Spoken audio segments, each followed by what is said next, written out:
मित्रांनो, ऑइल कंपन्यांना मंथली 30,000 कोटीचा लॉस होत आहे. तसेच ज्वेलरी स्टॉक हे 9% क्रॅश झाले. जिओ IPO 100% हा फ्रेश इश्यू असणार आहे, तर एअर इंडियाचा क्रायसिस चालू आहे.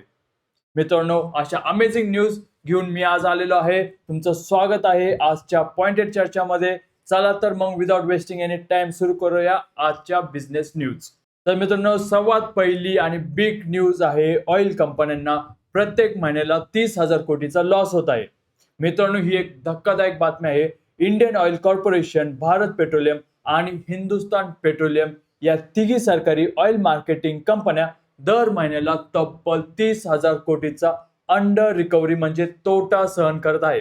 वेस्ट एशियामधील इराण US वॉरमुळे क्रूड ऑइल 2 महिन्यांपूर्वीच्या $70 वरून तो $120 पर बॅरल पर्यंत पोहोचलेला आहे. एप्रिलमध्ये दैनिक अंडर रिकव्हरी पेट्रोलवर ₹18 पर लिटर आणि डिझेलवर ₹25 पर लिटर झाला. म्हणजे रोज 700 ते 1000 कोटीचा फटका आहे. मित्रांनो, जपान आणि UKने पेट्रोल डिझेल प्राइसेस हे 30% वाढवलेले आहेत, पण भारतात अजूनही 2 वर्षापूर्वीच्या भावात विकले जात आहे.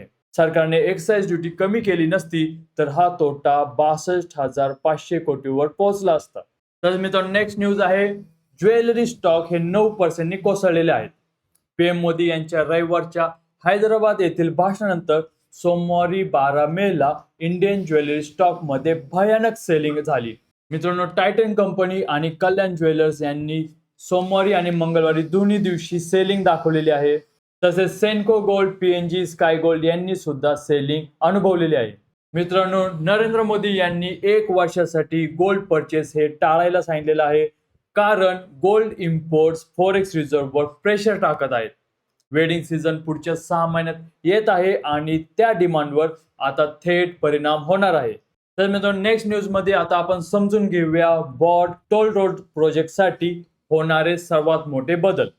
रोड ट्रान्सपोर्ट मिनिस्ट्रीने एक मोठी पॉलिसी चेंज जाहीर केलेली आहे. त्यामध्ये sovereign wealth fund, pension fund, infrastructure fund आणि प्रायव्हेट इक्विटी फर्म्स आता थेट बॉट म्हणजे बिल्ड, ऑपरेट आणि ट्रान्सफर टोल रोड प्रोजेक्टसाठी आता बिड करू शकतील. आणि हे सर्व मित्रांनो PPP म्हणजे पब्लिक प्रायव्हेट पार्टनरशिपच्या अंतर्गत करण्यात येईल. मित्रांनो, आधी फक्त कन्स्ट्रक्शन कंपन्यांनाच बिड करता येत होती. आता हे फायनान्शियल इन्व्हेस्टर थेट पार्टिसिपेट करू शकतील. अर्थातच त्यांना एक्झिक्युशनसाठी एक्सपिरियन्स कन्स्ट्रक्शन कंपन्यांना हायर तर नक्की करावे लागेल. त्यामुळे मित्रांनो, NPS, EPFO, GIC, Singapore Temasek, Norway pension fund हे सगळे आता पोटेन्शियल बिडर्स असतील. मित्रांनो, म्हणजे समजून घ्या की तुमचा आता PFचा पैसा थेट इंडियन हायवेच्या कन्स्ट्रक्शन वरती इन्व्हेस्ट होणार आहे. तर मित्रांनो, नेक्स्ट न्यूज आहे iPhone 17 बद्दल. तर काउंटर पॉइंट रिसर्चच्या ग्लोबल हँडसेट मॉडेल सेल्स ट्रॅकरच्या डेटानुसार ॲपलचा iPhone 17 हा Q1 2026चा जगातला सर्वात जास्त विकलेला स्मार्टफोन ठरलेला आहे. जागतिक युनिट सेलमध्ये 6% शेअर हा iPhone 17चा होता. मित्रांनो, iPhone 17च्या यशामागची मुख्य कारणं आहेत बेस स्टोरेज म्हणजे 256 GBचा स्टोरेज, सुधारित कॅमेराज, 120 हर्ट्झचा रिफ्रेश रेट आणि चायनामध्ये डबल डिजिट ग्रोथ. आणि तसेच साऊथ कोरियामध्ये आयफोनचा सेल हा ट्रिपल झालेला होता. आणि ह्या सगळ्या कारणांमुळे iPhone 17 ठरलेला आहे नंबर 1 सेलिंग स्मार्टफोन. तर मित्रांनो, नेक्स्ट न्यूज आहे, ट्रम्पने इराणचा न्यूक्लिअर पीस प्रपोजल नाकारलेला आहे. प्रेसिडेंट डोनाल्ड ट्रम्प यांनी रविवारी 10 मेला इराणचा latest peace proposal totally unacceptable म्हणून नाकारलेला आहे. ट्रम्प यांनी ट्रुथ सोशलवर पोस्टमध्ये सांगितले की इराण US सीजफायर आता मॅसिव्ह लाईफ सपोर्ट आणि अनबिलिव्हबली वीकवर आहे. मित्रांनो, ट्रम्प तर हे सारखे सांगत आलेले आहेत की शेवटचे 48 तास बाकी आहे, शेवटची एक वॉर्निंग, शेवटचा एक अल्टिमेटम देतोय आणि आताही तसंच सांगत आहेत.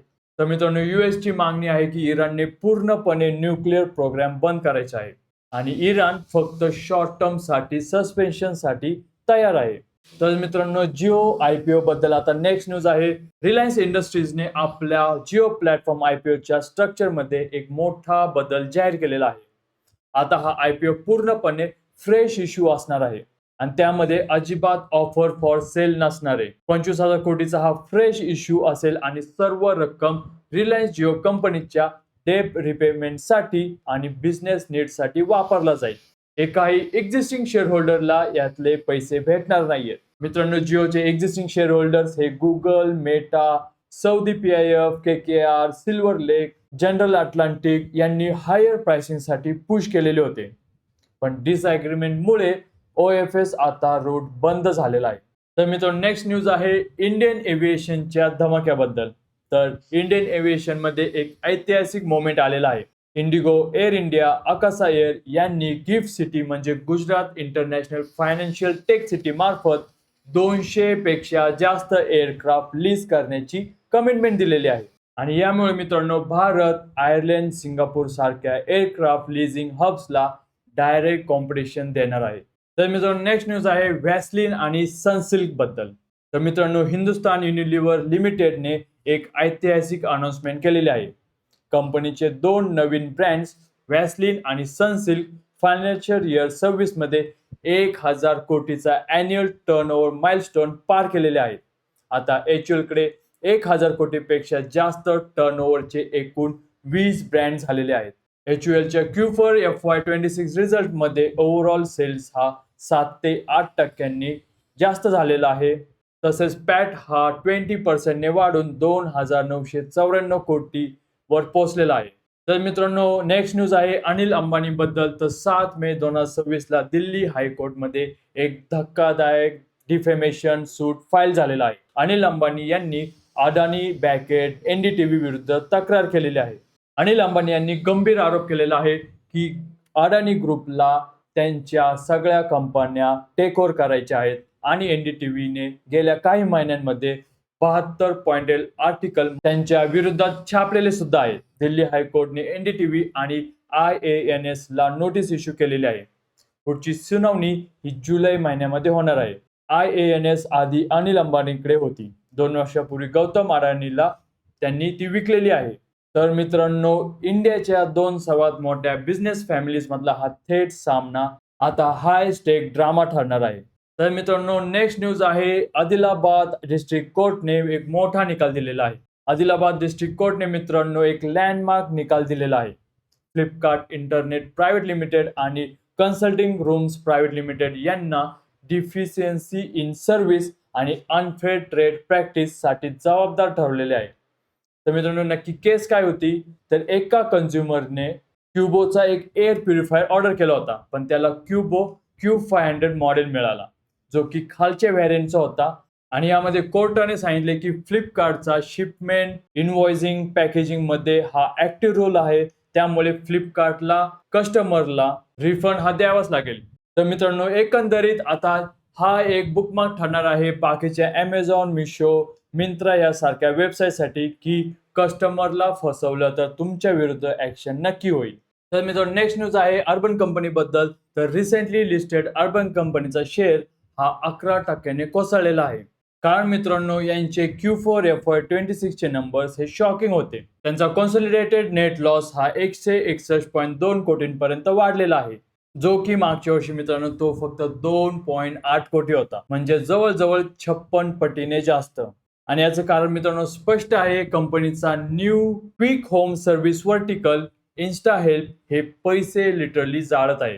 तर मित्रांनो, ह्या होत्या आजच्या बिझनेस न्यूज. तुम्हाला हा व्हिडिओ इन्फॉर्मेटिव्ह वाटला असेल तर व्हिडिओला लाईक नक्की करा. तसेच तुम्हाला डेली बेसिसवर अशा बिझनेस न्यूज ऐकायला चांगलं वाटत असेल तर चॅनेलला सबस्क्राईब नक्की करा. अशाच इन्फॉर्मेटिव्ह न्यूज सह भेटूया पुढच्या व्हिडिओमध्ये. तोपर्यंत जय हिंद, जय महाराष्ट्र.